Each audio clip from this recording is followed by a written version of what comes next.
Hello student, स्वागत है आपका हमारे यूट्यूब चैनल टारगेट स्टडी पर। आज हम आपके लिए लेकर आए आईपीएससी का लेक्चर नंबर 3। लेक्चर नंबर 1 में हमने यौगिक विषम चक्र यौगिक किसे कहते हैं ये सब हमने देखा था।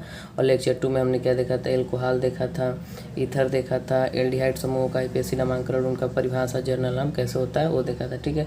और लेक्चर नंबर 3 में हम लेक्चर नंबर 3 में हम लोग कीटोन, कार्बोक्सिलिक अम्ल और कार्बोक्सिलिक अम्ल के व्युत्पन्न जैसे एस्टर हो गया, उसके बाद अम्ल एनहाइड्राइड हो गया, एसिल हैलाइड हो गया, अम्लेमाइड हो गया, ये सब देखेंगे। ठीक है। तो हम शुरू करते हैं कीटोन से। ठीक है।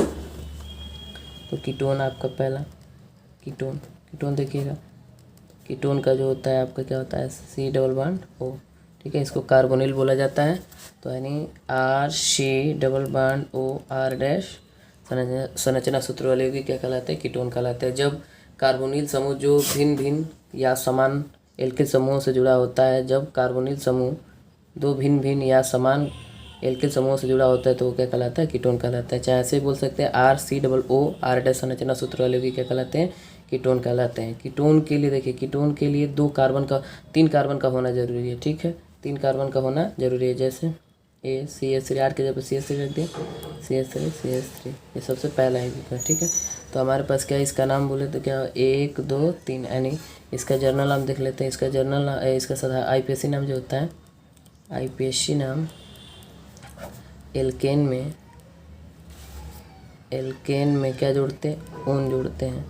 तो ई को रिप्लेस कर देगा, 2 आवेल एक साथ नहीं रहतेंगे तो एल्केनोन हो जाएगा। क्या हो जाएगा, एल्केनोन। ठीक है।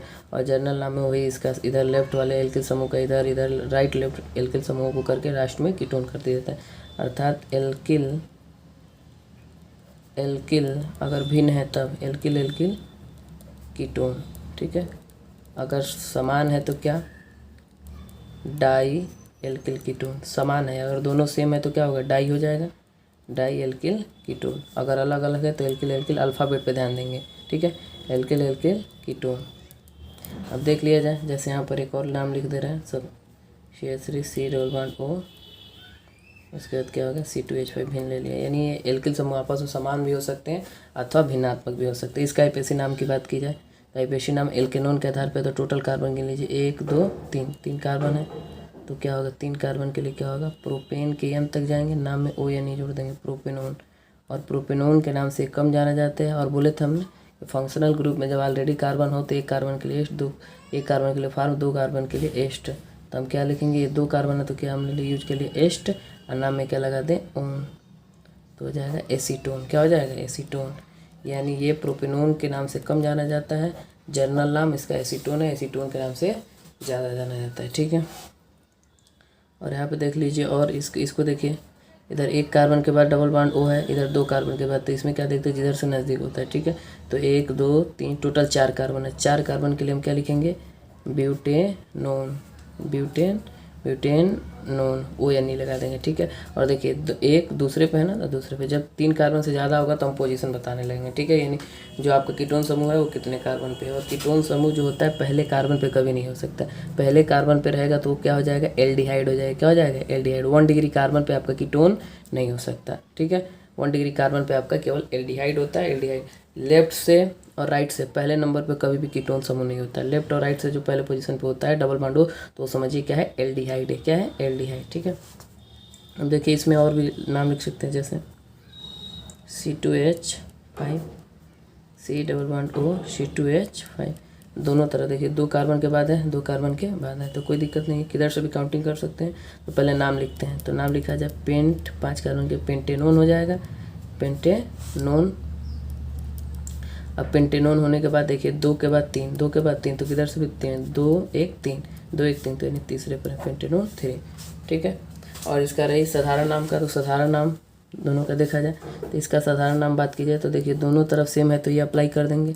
तो क्या लिखेंगे, देखिए दोनों तरफ सेम है तो क्या लिखेंगे, डाई। क्या लिखेंगे, डाई।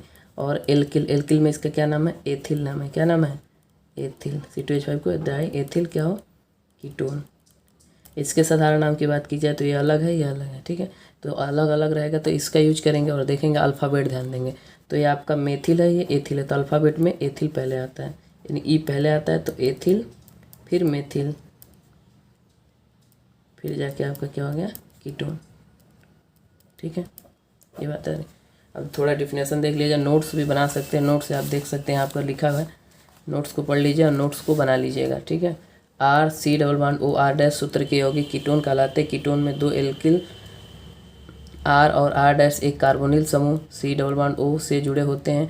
दो एल्किल समूहों से जुड़े होने पर कार्बोनिल समूह को क्या कहा जाता है? कीटोन कहा जाता है, ठीक है। अभी बोले कि जब दो एल्किल समूहों से सी डबल बॉन्ड ओ जुड़ा होगा, यानी कार्बोनिल समूह से जुड़ा होगा एल्किल समूह दोनों तरफ, तो क्या कहलाएगा? कीटोन कहलाएगा। इनका भी सामान्य सूत्र CnH2nO होता है, यानी अगर काउंट की जाए, जैसे कहने मतलब CnH2n का 2NO का मतलब क्या हो गया? यानी जितना कार्बन होगा उसका दोगुना हाइड्रोजन होगा और एक ऑक्सीजन होगा। जैसे यहाँ पे देख सकते हैं टोटल कितना कार्बन है? 4, 4 का दोगुना कितना है? 4 1 5 है ना, 5 टोटल कितना है? 5, 2 1 3 और 3 2 5, 5 का दोगुना 10 10 है, गिन के देख सकते हैं 10 हाइड्रोजन होगा, 5 पर 10 एक वो है, ठीक है कि नहीं। इसमें देख सकते हैं 1 2 2 3 4 टोटल 4 है, तो 4 का दोगुना 8 8 1 वो देख सकते हैं 1 2 2 4 हो गया, 3 और 5 3 8 1 है, ठीक है। तो इस बात का याद रखिएगा, यानी इसका सामान्य सूत्र क्या होता है? CnH2nO होता है, ठीक है।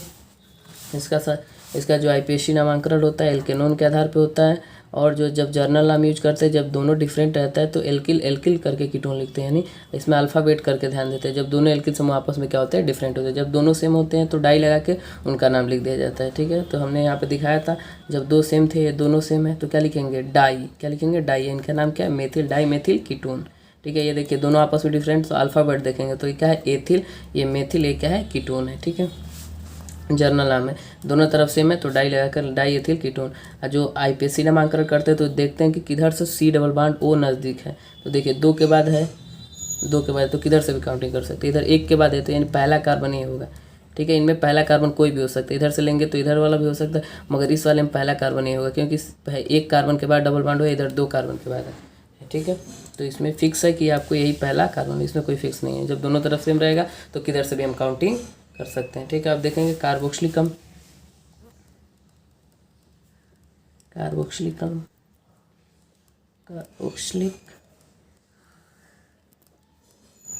वे यौगिक जिनमें कार्बोक्सिलिक समूह COOH क्रियात्मक समूह के रूप में क्या होता है? क्रियात्मक समूह के रूप में उपस्थित होता है। जब किसी यौगिक में COOH जो होता है क्रियात्मक समूह के रूप में उपस्थित रहता है तो वो कौन सा यौगिक कहलाता है? कार्बोक्सिलिक अम्ल कहलाता है। वे यौगिक जिनमें कार्बोक्सिलिक अम्ल COOH क्रियात्मक समूह के रूप में उपस्थित होते हैं कार्बोक्सिलिक अम्ल कहलाते हैं। वे यौगिक, ध्यान सुनिए, वे यौगिक जिनमें कार्बोक्सिलिक अम्ल COOH के रूप में COOH क्रियात्मक समूह के रूप में उपस्थित होता है क्या कहलाता है? कार्बोक्सिलिक अम्ल कहलाता है। यदि किसी में COOH की संख्या 1 बार है तो ये क्या कहलाएगा? मोनोकार्बोक्सिलिक अम्ल। अगर उस संरचना में 2 जगह दिख रहा है COOH तो क्या कहलाएगा? डाई कार्बोक्सिलिक अम्ल। अगर 3 बार है तो क्या कहलाएगा? ट्राई कार्बोक्सिलिक अम्ल, ठीक है। यानी COOH की संख्या पे जो होता है आपका, अगर 1 बार रहेगा तो मोनोकार्बोक्सिलिक अम्ल, अगर संरचना में 2 बार दिख जाए, जैसे यहाँ पे मान लीजिए ऐसे है, ये वो अच्छा एक यहाँ पर भी COOH तो 2 बार रह जाएगा तो क्या कहलाएगा? डाई कार्बोक्सिलिक अम्ल कहलाएगा। यानी जब COOH की संख्या, किसी संरचना में COOH की संख्या 2 बार है तो डाई कार्बोक्सिलिक अम्ल, 1 बार है तो मोनोकार्बोक्सिलिक अम्ल, 3 बार है तो ट्राई कार्बोक्सिलिक अम्ल होता है, ठीक है। इसका जो सामान्य सूत्र की बात की जाए तो CnH2n क्या होता है? O2 होता है। क्या होता है? O2, ठीक है। अगर बात की जाए तो हमको पढ़ना है मोनोकार्बोक्सिलिक अम्ल। क्या पढ़ना है? मोनोकार्बोक्सिलिक अम्ल।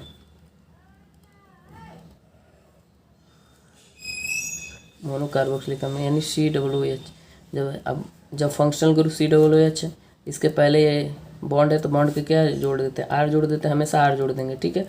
यानी बगल में क्या जोड़ देते हैं? हमेशा R। तो RCOOH संरचना सूत्र वाले यौगिक क्या कहलाते हैं? मोनोकार्बोक्सिलिक अम्ल कहलाते हैं। RCOOH संरचना सूत्र वाले यौगिक क्या कहलाते हैं? मोनोकार्बोक्सिलिक अम्ल कहलाते हैं। R की जगह पे हम कुछ भी पुट करके देखें, CH3 पुट करके देखें तो क्या होगा? COOH। तो देखिए जनरल फार्मूला हमको ध्यान से देखिए, इसको अप्लाई कराना है। CnH2n + O2 होता है कि नहीं, चेक कर लिया जाए तो C जितनी बार रहेगा उसका दोगुना हाइड्रोजन रहेगा, ऑक्सीजन 2 रहेगा। ऑक्सीजन कन्फर्म है क्यों 2 रहेगा, 2 से ज़्यादा नहीं होगा। तो 2 CN, कार्बन कितना है? 2, तो हाइड्रोजन कितना होना चाहिए? दोगुना होना चाहिए, तो कितना होना चाहिए? 4, और O कितने बार? 2 बार। देखिए हो रहा है, दोगुना हो रहा है कि नहीं हो रहा है? C2H2 × 2 O2 हो जा रहा है कि नहीं हो जा रहा है? नहीं, दोगुना हो जा रहा है, ठीक है। अब रही बात इसका IPSC नामांकन की मोनोकार्बोक्सिलिक अम्लों की, तो देखिएगा मोनोकार्बोक्सिलिक अम्ल का IPSC नामांकन एल्केन में एल्केन में क्या जुड़ रहते हैं, ओइक जुड़ रहते हैं। एल्केन में हमेशा एल्केन फंक्शनल ग्रुप में यही करते हैं, एल्केन लिखेंगे। अब फंक्शनल ग्रुप को देखेंगे, उसके लिए हम क्या ऐड करते हैं, उसका अल्फ़ाबेट इसको ई को क्या कर देते हैं, रिप्लेस कर देते हैं। सब में यही करेंगे। एल्कोहल है तभी एल्केन लिख के ई को क्या कर देंगे, ओ से क्या कर देते हैं, रिप्लेस कर देते हैं। हर जगह यही करना है, एल्केन लिखिए। और जो फंक्शनल ग्रुप के लिए जो शब्द यूज होता है उसको देखिए उसमें वावेल है कि नहीं है। वावेल है तो उस वावेल से जो एल्केन वाला ई है उसको क्या कर दीजिए, रिप्लेस कर दिए, आपको उसका IPSC नामांकन मिल जाएगा। ठीक है, तो ये क्या होगा, ई को हटा देगा तो क्या होगा, एल्केनोइक। क्या होगा, एल्केनोइक एसिड। एसिड का मतलब क्या हो गया, अम्ल। ठीक है, अब देखिए जैसा हमने क्या रहा RCOOH बोला अभी, तो देखिए फंक्शनल ग्रुप में ऑलरेडी कार्बन है। आर का मतलब क्या होता है, CnH2n+1 COOH। हमने बोला था कि जब भी फंक्शनल ग्रुप में ऑलरेडी कार्बन होगा तो n बराबर कहाँ से स्टार्ट करेंगे, जब R समूह भी उपस्थित रहे तो n बराबर 0 से स्टार्ट करते हैं। कहाँ से स्टार्ट करते हैं, 0 से, क्योंकि हमारे पास फंक्शनल ग्रुप में ऑलरेडी एक कार्बन है तो n बराबर 0 रखेंगे। तो C0 2 × 0 + 1 COOH। तो C0 क्या हो जाएगा, 0, 2 का 0 में 0, H कितनी बार बच गया, एक बार, तो H। ठीक है, और इसको एक चीज़ और हमने बताया कि जब फंक्शनल ग्रुप में ऑलरेडी कार्बन हो, देखिए फंक्शनल ग्रुप में है कि नहीं है, तो एक कार्बन के लिए फॉर्म, 2 कार्बन के लिए एस्ट, इतना ज़्यादा याद रहना चाहिए। ठीक है, 3 कार्बन के लिए प्रोपियोन, 4 के लिए ब्यूटाइल, ऐसे याद होना चाहिए। ठीक है, तो बताइए IPSC ने पहले तो IPSC नामांकन करे तो एक कार्बन एल्केनोइक है ना, एल्केनोइक तो एक कार्बन है तो क्या मेथेन के n तक जाएंगे और क्या जोड़ेंगे, OIC एसिड, यानी मेथेनोइक अम्ल। क्या होगा, मेथेनोइक अम्ल होगा कि नहीं होगा। यानी आप लोग एल्केनोइक यानी जो जितना कार्बन हो उसके लिए एल्क समूह लिख दीजिए, उसमें एल्केन होते हुए ओइक लगा दीजिए। ठीक है, अब देखिए जर्नल नाम की बात करें तो जर्नल नाम के लिए क्या, एक कार्बन है तो एक कार्बन के लिए एक फॉर्म और नाम में क्या लगेंगे, IC, यानी फॉर्मिक एसिड, यानी फार्मिक अम्ल। तो याद रखिएगा, मेथेनोइक के नाम से कम जाना जाता है, फार्मिक अम्ल के नाम से ज़्यादा जाना जाता है। ठीक है, अब देखिए n बराबर 0 लेके चलते हैं, n बराबर 1 लेके चलेंगे, तो जब 1 लेके चलेंगे तो CH3 मिलेगा। COOH कितना टोटल कार्बन है, 2 कार्बन। 2 कार्बन के लिए क्या होता है, एथेन के n तक जाएंगे और क्या लगा देंगे, ओइक एसिड। क्या लगा देंगे, ओइक एसिड। ठीक है, अगर कोई हमसे इसका देखिए 2 कार्बन के लिए क्या है, एस्ट, नाम में IC जोड़ देंगे तो एसिटिक एसिड। तो ये बात याद रखिएगा, एथेनोइक अम्ल के नाम से कम जाना जाता है, एसिटिक अम्ल के नाम से ज़्यादा जाना। अब हम रही बात की, अगर कोई नाम हमसे कह दे कि लिखिए पेंटेनोइक अम्ल, क्या लिखिए, पेंटेनोइक अम्ल। अब लिखते कैसे अपने मन से, मान लीजिए सूत्र से हमने नाम लिखा, हम नाम से सूत्र लिखेंगे पेंटेनोइक अम्ल यानी पेंटेनोइक एसिड। तो ओइक अम्ल आते ही से ओइक अम्ल आते ही क्या करेंगे, COOH लिख देंगे, अम्ल आते ही लिख देंगे पेंटेनोइक अम्ल। ठीक है, COOH। तो पेंट के लिए कितना कार्बन, 5, 5 में से हमने कितना यूज कर लिया, 1 यूज कर लिया, कितना बच गया, 4। तो 4 दूना 8 1 9, 2 गुने से 1 अधिक हाइड्रोजन कर दिए, बचे हुए कार्बन के 2 गुने से 1 अधिक हाइड्रोजन कर देंगे, हो जाएगा। ठीक है, कितना टोटल, बगल वाले हाइड्रोजन को काउंट नहीं करेंगे, स्ट्रक्चर बनाते समय 4 1 5, तो 1 2 3 4, 5वां कार्बन है। 5वें कार्बन ये COOH है तो पहला ऑक्सीजन ऐसे देते हैं, डबल बॉन्ड O। ठीक है, OH बच गया तो 1 1 2 3 1 4, 1 1 2 3 1 4, 1 1 2 3 2 5 2 7 7 2 9, देखिए 9 आगे नहीं। अगर हमारे पास कोई कहे कि ब्यूटेनोइक लिखिए, क्या लिखिए, ब्यूटेनोइक अम्ल लिखिए। ठीक है, ब्यूटेनोइक अम्ल, तो ब्यूटेनोइक अम्ल तो अम्ल आते ही क्या लिखेंगे, COOH। ठीक है, और ब्यूटेनोइक ओइक अम्ल आते ही इतना लिख दीजिए। ब्यूट के लिए कितना कार्बन, 4, 4 में से हमने 1 यूज कर लिया, कितना बचा, फंक्शनल ग्रुप में यूज कर लिया ना कार्बन, तो हमारे पास कितना बच गया, 3। तो 3 बच गया तो 3 दूना 6 1 7 हो गया। ठीक है, अब आगे देखिए हम लोग पढ़ते हैं मोनोकार्बोक्सिलिक अम्ल के व्युत्पन्न, यानी मोनोकार्बोक्सिलिक अम्ल से कुछ, यानी जो COOH की संख्या जो 1 होती है, मोनोकार्बोक्सिलिक अम्ल से बहुत सारे व्युत्पन्न क्रियात्मक समूह बनाए जाते हैं। जैसे हमारा पहला है एस्टर, क्या है, एस्टर, यानी हम पढ़ने जा रहे हैं मोनोकार्बोक्सिलिक अम्ल के व्युत्पन्न। मोनोकार्बोक्सिलिक अम्ल के व्युत्पन्न, देखिए मोनोकार्बोक्सिलिक अम्ल के व्युत्पन्न में पहला हम पढ़ेंगे एस्टर। एस्टर क्या होता है, एस्टर तो देखिएगा मोनोकार्बोक्सिलिक अम्ल के कार्बोक्सिलिक समूह के COOH में से, देखिए जब मोनोकार्बोक्सिलिक अम्ल के COOH समूह के हाइड्रोजन परमाणु, COOH समूह का हाइड्रोजन परमाणु जो होता है एल्किल समूह द्वारा क्या हो जाता है, प्रतिस्थापित हो जाता है। क्या हो जाता है, एल्किल समूह द्वारा क्या हो जाता है, प्रतिस्थापित हो जाता है। तो क्या प्राप्त होगा बताइए, अगर हमारे पास RCOOH है तो मोनोकार्बोक्सिलिक अम्ल ये है, मोनोकार्बोक्सिलिक अम्ल का जो हाइड्रोजन परमाणु है, ये हाइड्रोजन परमाणु किसी एल्किल समूह यानी ये दोनों आपस में इक्वल भी हो सकते हैं तथा अलग भी हो सकते हैं, तो R' ले लिया जाए, ठीक है। तो जब मोनोकार्बोक्सिलिक अम्ल मतलब COOH, जब मोनोकार्बोक्सिलिक अम्ल का हाइड्रोजन परमाणु एल्किल समूह द्वारा क्या हो जाता है, जैसे ethyl, methyl, propyl, butyl, hexyl, किसी भी द्वारा क्या हो जाता है, प्रतिस्थापित हो जाता है। तो जब ये H को हटाएंगे तो क्या बनेगा, RCOOR' संरचना सूत्र वाले यौगिक प्राप्त होते हैं, जो क्या कहलाते हैं, एस्टर कहलाते हैं, ठीक है। यानी जब मोनोकार्बोक्सिलिक अम्ल का हाइड्रोजन परमाणु, कार्बोक्सिलिक अम्ल का हाइड्रोजन परमाणु एल्किल समूह द्वारा क्या हो जाता है, प्रतिस्थापित हो जाता है, तो RCOOR' संरचना सूत्र वाले यौगिक प्राप्त होते हैं, जो क्या कहलाते हैं, एस्टर कहलाते हैं। इनका आईपीएससी नामांकन एल्किल एल्केनोइड के आधार पर किया जाता है। किसके आधार पे, एल्किल एल्केनोइड के आधार पर किया। एल्किल जो होता है, जो हाइड्रोजन की जगह पे जो जुड़ता है, वही उसको हम एल्किल बोल देते हैं, ठीक है। तो जैसे हम R की जगह पे वैल्यू पुट किया जाए, R की जगह पे हम चाहें तो क्या लिख सकते हैं कि R की जगह पे हम एक कार्बन ले सकते हैं CH3COOH, जो किसी भी एल्किल समूह द्वारा, तो हमने क्या ले लिया, मान लो कि ये R' है ना, RCOOR' है, तो इसके जगह पे भी हमने ले लिया, इसके जगह पे दोनों जगह सेम भी ले सकते हैं, अलग अलग भी ले सकते हैं, ठीक है। तो हमने क्या देखो COOH, H की जगह पे क्या जुड़ गया, CH3, तो पहले इसका नाम लिखेंगे, जो हाइड्रोजन की जगह पे जुड़ा रहेगा उस एल्किल समूह को लिखेंगे, क्या रहा ना, एल्किल एल्केनोइड, और बचे हुए कार्बन के साथ क्या लगा देंगे, OH लगा देंगे। तो देखिए H की जगह पे जुड़ा है, इसका नाम क्या है, मेथिल, क्या नाम है, मेथिल, ठीक है, क्या नाम है, मेथिल। और देखिए यहाँ पे कितने कार्बन बच रहे हैं, 1 2 2 कार्बन बच रहे हैं, तो 2 कार्बन के लिए क्या होगा, एथेन होगा, एथेन के नाम में क्या लगा देंगे, OH, तो क्या होगा, मेथिल एथेनोइड, क्या होगा, मेथिल एथेनोइड, ठीक है, इस बात का रखिएगा। अब देखिए R है COOH, H की जगह पे हमने कोई और ले लिया C2H5। अब एक ऐसा भी हो सकता है, इस R के जगह पे हम चाहें तो R के जगह पे ऑलरेडी फंक्शनल ग्रुप में कार्बन है, तो ऑलरेडी फंक्शनल ग्रुप में जब कार्बन है तो हम R के वैल्यू जानते हैं, R बराबर CnH2n+1 होता है। जब फंक्शनल ग्रुप में ऑलरेडी कार्बन होता है, N बराबर जब 0 लेके चलते हैं तो R के जगह पे वैल्यू क्या मिलती है हमको, H मिलती है। जैसे मान लीजिए R के जगह पे CnH2n+1 लिखेंगे, यहाँ तो फिक्स है, कोई ना कोई एल्किल समूह लिखेंगे, यहाँ पर तो R के जगह पे कुछ भी ले सकते हैं, अगर N बराबर हम 0 लेके चलें, क्योंकि फंक्शनल ग्रुप में ऑलरेडी कार्बन है, जब फंक्शनल ग्रुप में ऑलरेडी कार्बन होता है तो R के जगह पे हम 0 भी लेके चल सकते हैं, ठीक है। तो N बराबर हमने 0 रखा तो केवल क्या मिलता है, हाइड्रोजन मिलता है, तो हमने यहाँ पर हाइड्रोजन लिख दिया। और बताइए COOC2H5, तो देखिए HCOOH की जगह पे क्या जुड़ा, हमारे पास कौन सा समूह जुड़ा है, एथिल, क्या है, एथिल, ठीक है। और बताइए बचा हुआ कार्बन कितना, 1, तो 1 कार्बन है, तो नाम में क्या लगा दीजिए, मेथेनोइड, क्या है, मेथेनोइड, ऐसे भी हो सकता है, मेथेनोइड। जैसे कोई भी और कोई नाम कह दें कि लिखिए एथिल एथेनोइड, क्या लिखिए, एथिल एथेनोइड कोई कह दे, एथेनोइड, ठीक है।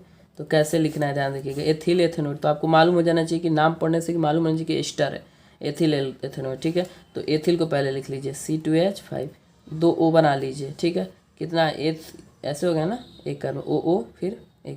अब बचे एथ में हमारे पास कितना कार्बन था, 2 में से हमने एक यूज कर लिया फंक्शनल ग्रुप में, OH वाले में, OH का मतलब होगा COO, ठीक है, OH का मतलब COO, ठीक है। तो एथ में से हमने एक कार्बन यूज कर लिया, कितना कार्बन बच गया, 1 कार्बन बच गया। जब 1 कार्बन बच गया, तो जब 1 कार्बन लेते हैं तो हाइड्रोजन कितना लेते हैं, 3, तो हो गया एथिल एथेनोइड, ठीक है। अगर कोई कह दे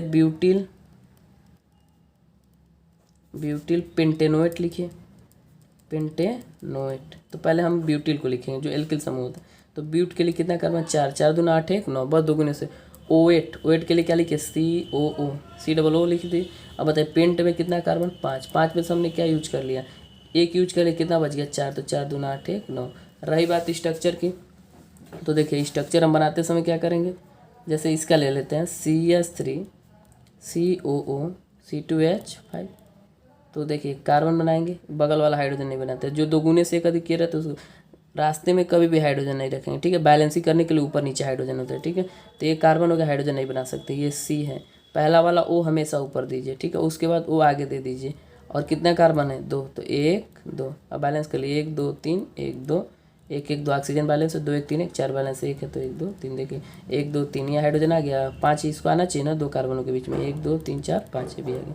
ठीक है, जैसे यहाँ पे देखिए कितना कार्बन है टोटल 4 है, 4 के बाद एक 5वां है, 5 4 9, तो टोटल 9 बनाइए, 1 2 3 4 5 6 7 8 9। मगर एक चीज़ याद है कि ऑक्सीजन का मिस्टेक कर रही है, देखिए 1 2 3 4, ठीक है 5वें कार्बन, फिर क्या पहला ऑक्सीजन हो दूसरा हो तो ये आ गया, ठीक है 4 1 2 3 4। अब बैलेंस करिए 1 2 3 1 2 3 3 3 ऐसे, 2 1 3 1 4 बैलेंस है, ये बैलेंस है 1 2 1 2 1 2 ऐसे कर लीजिएगा। ठीक है, यानी आपको स्ट्रक्चर बनाते समय पहला ऑक्सीजन यहीं पे कन्फ्यूजन है, ठीक है, तो स्ट्रक्चर भी प्रैक्टिस कर लीजिएगा, नोट्स बनाते रहिए। ठीक है, साथ में हम देखिए अगला हम देखते हैं अम्ल एमाइड। क्या देखते हैं? अम्ल